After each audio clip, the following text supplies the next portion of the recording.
আচ্ছা মোহতারাম, এরপরের প্রশ্ন হচ্ছে ভালো পীর এবং ভণ্ড পীর চেনার কোনো উপায় আছে কিনা। ভেরি ভেরি ইম্পর্টেন্ট একটা বিষয়। ল্যাংটা কখনো পীর হতে পারে না ভাই। এটা এখন বেলতলি হোক, সুলাইমান হোক, আব্দুল করিম হোক, আব্দুর রহিম হোক, অথবা জামাল হোক, কামাল হোক, সামাদ হোক, এগুলো কোনো ল্যাংটা মানুষ, যেটা বাংলাদেশের মানুষের আবেগের সাথে এক বিষয় জড়িত, বা এখানে মানুষ মনে করে যে এরা তো ভাবগাম্ভীর্যপূর্ণ মানুষ, এরা উলঙ্গ হয়ে রাস্তাঘাটে ঘোরাফেরা করছে, দুনিয়ার কোনো চাকচিক্য তাদেরকে আকর্ষণ করতে পারে না, এরা মনে হয় বড় আল্লাহর ওলি। কোনো ল্যাংটা আল্লাহর ওলি হতে পারে না। হ্যাঁ, তবে কিছু কিছু ওলি আউলিয়া পাগলের মতো চলাফেরা করে, এটা আছে। এখন আপনি বলেন যে এই যে লজ্জাস্থান ঢাকা, এটা শরীয়তে ফরজ নাকি সুন্নত? আপনি বলবেন ফরজ। আপনি বলবেন ফরজ, আপনারা বলেন না ফরজ, বলেন বলেন ফরজ। কি শরীয়তে লজ্জাস্থান ঢাকাটা কি ফরজ? ফরজ। লজ্জাস্থান কেউ যদি উন্মুক্ত করে তাহলে সে কী করলো? ফরজ তরক করলো।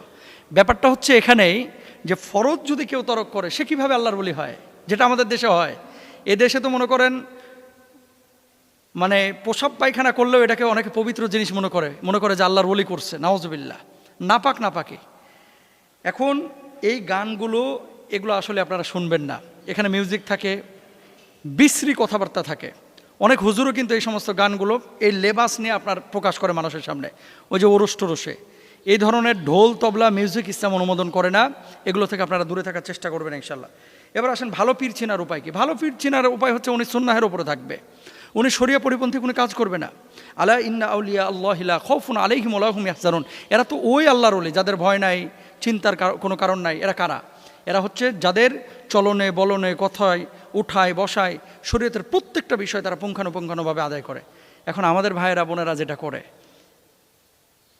যে যত নোংরা এর তত বেশি আল্লাহর বলে মনে করে। অনেকে আছেন এরকম। অনেক পীর সাহেবের দাড়ি নাই, অনেক পীর সাহেব গাঁজা খায়। পীর বলতে ওই যে অলির ভান করে, আমি তাদের কথা বলছি, সরি ভুল বুঝবেন না।